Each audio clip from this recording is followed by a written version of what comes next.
Bonsoir à toutes et à tous et bienvenue encore une fois sur votre chaîne My Today's Lesson with the Samic Angel Language Institute SLI. Aujourd'hui, notre leçon sera un peu particulière parce qu'elle a déjà été préconçue. Nous allons essayer de vous la lire. D'accord? Alors, toutes nos excuses pour tout désagrément. Merci.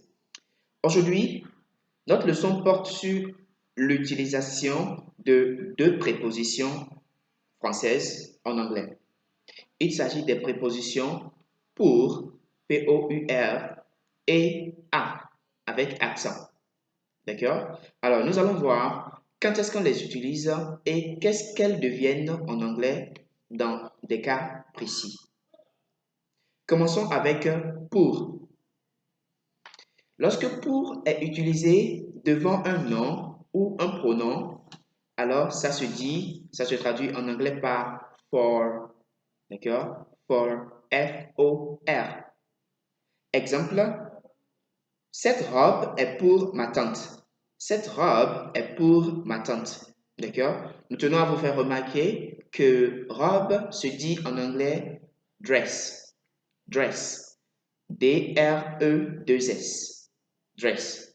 Mais dress veut dire encore en français s'habiller, d'accord? Porter un vêtement, d'accord? Alors, je disais tantôt, cette robe est pour ma tante. Si on veut dire cette phrase en anglais, il va nous falloir dire This dress is for my aunt. This dress is for my aunt. D'accord? This dress is for my aunt. Deuxième exemple. Nous allons dire pour toi, d'accord? Pour toi, pour vous, je ferai tout. D'accord? Pour toi, pour vous, je ferai tout. Lorsque vous tenez à quelqu'un, vous arrivez parfois à leur faire certaines promesses. D'accord? Une de ces promesses peut être pour toi, je ferai tout. Et de ce fait, moi, personnellement, je vous promets, je vous fais une promesse aujourd'hui, je vous dire, pour vous, mes chers abonnés, pour vous qui me suivez, je ferai tout. Bien évidemment, en ce qui concerne la langue anglaise. Très bien. Revenons à notre phrase. Pour vous, je ferai tout. Comment est-ce qu'on va dire cette phrase en anglais? On va dire, for you, I will do everything. For you, I will do everything. Ou encore, I will do everything for you. I will do everything for you. D'accord? Alors, nous allons maintenant voir un peu, d'accord, la deuxième utilisation de pour. Lorsque pour est placé devant un verbe, d'accord, en français, lorsqu'il est placé devant un verbe, en anglais, ça devient to. To. D'accord? Ça devient T-O. To. Exemple. To succeed. To succeed, you must study hard. To succeed, you must study hard. Ça c'est pour dire, pour réussir, vous devez travailler dur. D'accord? Pour réussir, vous devez travailler, ou dans ce cas précis, étudier dur. Supposons que vous préparez un examen de fin de semestre, bien de fin d'année, et là, vous savez qu'il faut travailler dur, il faut bosser dur. Donc, pour réussir, il faut travailler dur, il faut étudier dur. D'accord? Alors, deuxième exemple, dans ce cas, je fais ce que je peux pour être heureux. Je fais ce que je peux pour être heureux. Comment on va dire cette phrase en anglais? Il suffit de dire I do what I can to be happy. I do what I can to be happy. D'accord? Je fais ce que je peux pour être heureux. I do what I can to be happy. Vous pouvez aussi ajouter in order to be happy. D'accord? Autrement dit, I do what I can in order to be happy. Le in order to ici est utilisé, d'accord, juste pour dire dans le sens de ou dans le but de. D'accord? Donc, in order to veut dire dans le but de. Très bien. Mais nota bene, pour peut être utilisé comme for, for, devant un verbe en anglais. Mais dans quel cas? Puisqu'on vient de dire que lorsque pour est utilisé devant un verbe, ça se dit to en anglais.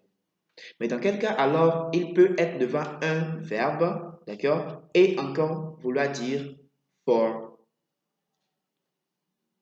Il faudra que le verbe soit à la forme ing, à la forme gérondive.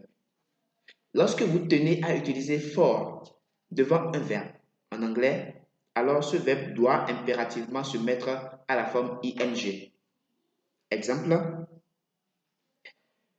j'ai acheté des œufs pour la préparation. Bon, disons, j'ai acheté des œufs pour préparer. D'accord? J'ai acheté des œufs pour préparer. Là, en français, on a pour qui est devant le verbe préparer. Mais pour dire ça en anglais, ça nous amène deux propositions. OK? Deux possibilités. À savoir, I bought some eggs to cook. Ou encore, I bought some eggs for cooking. D'accord? For cooking. Donc, lorsque vous utilisez le for devant un verbe en anglais, ce verbe doit impérativement se mettre à la forme ing, la forme gérondive, comme on vient de le voir dans notre exemple. Sans plus tarder, nous allons passer maintenant à la deuxième préposition qu'on doit partager avec vous aujourd'hui. C'est la préposition à, avec accent. Alors, lorsque à est utilisé pour exprimer un déplacement vers un point donné, d'accord? Ou bien lorsqu'il est utilisé pour parler d'un mouvement d'un point A à un point B, il se traduit en anglais par to, T-O, to, d'accord? Exemple, I am going to the library. I'm going to school. I'm going to church.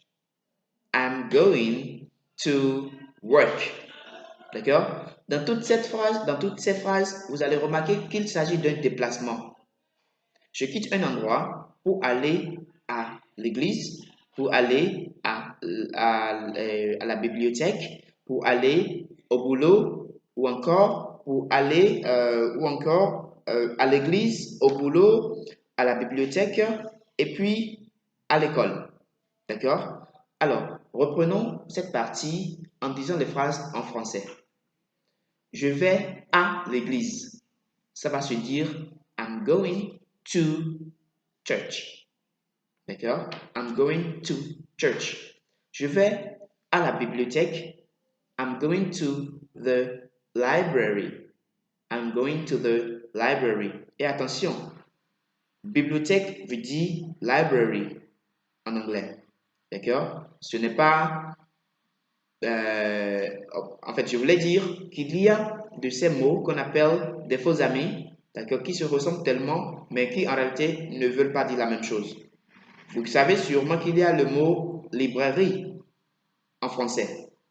Et quand vous voyez library, ça peut vraiment vous paraître vraiment, comment je vais dire, évident que c'est ce que ça veut dire l'une dans l'autre langue.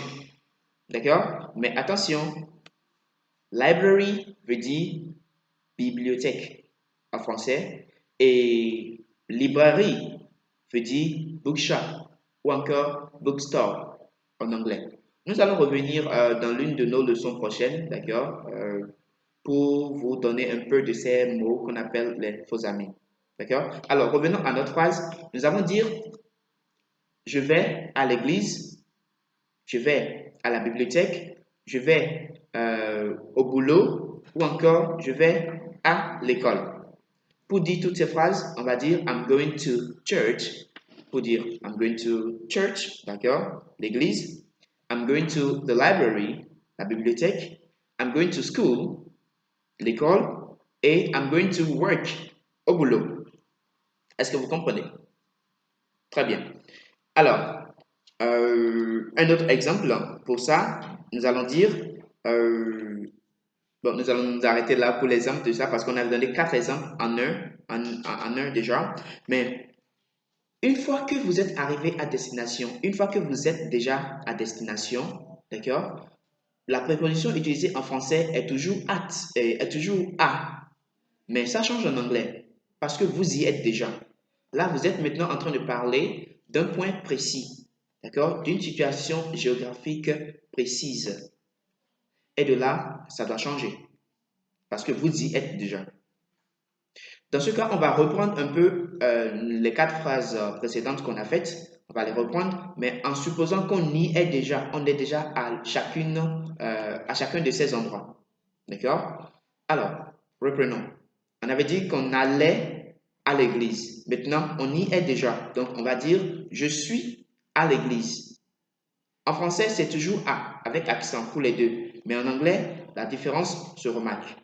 Lorsque vous dites je suis à l'église, en anglais, il faut dire I am at church. I am at church. Et non I am for church. Et non I am to church. D'accord? Donc, une fois que vous êtes déjà à l'endroit, vous dites to. Vous dites at. At. Deuxième exemple, I am at work. Je suis au boulot. Je suis au travail. I am at the library. Je suis à la bibliothèque. Ou encore, I am at school. Je suis à l'école. D'accord? Très bien. À part cela, nous tenons quand même à vous dire que il y a des cas dans lesquels la préposition à peut être utilisée pour dire, pour exprimer la possession, au fait. D'accord? Pour exprimer la possession. Parce que quand je dis, on va reprendre un peu la première phrase qu'on a dite au début de cette leçon, qui est quoi? Cette robe est pour ma tante. Lorsqu'on peut remplacer pour par à dans le sens de la possession, c'est-à-dire lorsque à, l'utilisation de à nous renvoie à la possession, alors dans ce cas, à veut dire en français pour. Ok? Donc je veux dire à peut être remplacé par pour en français et en anglais ça devient for. Donc si je dis, au lieu de dire cette robe est pour ma tante, si je disais cette robe est à ma tante, le à deviendra alors en anglais for. This dress is for my aunt. D'accord? Donc, lorsque ça exprime la possession, on utilise for pour dire à en anglais. Cette maison, par exemple, est à moi. D'accord? Cette maison est à moi. This house is for me. D'accord? Bien, cette voiture est à mon papa. Cette voiture est à mon père. This car is for my father. D'accord? Mais revenons un peu en arrière pour préciser que lorsqu'il s'agit des villes, d'accord? Lorsqu'il s'agit des villes, la préposition à utiliser en anglais c'est in. In. Même si c'est à en français, par exemple, je dis mon oncle habite, mais mon oncle travaille et vit à Cotonou. Mon oncle travaille et vit à Cotonou. Vous avez vu, on a utilisé à qui précède une ville. Avec ça, on utilise in. Et donc, en anglais, ça va nous donner My uncle works and lives in Cotonou. My uncle works and lives in Cotonou. Nous voilà à la fin de notre leçon. J'espère que ça vous a été utile. Pour plus de compréhension, n'hésitez pas à poser toutes les questions possibles. Merci beaucoup pour votre attention. Passez une agréable suite de journée et à la prochaine.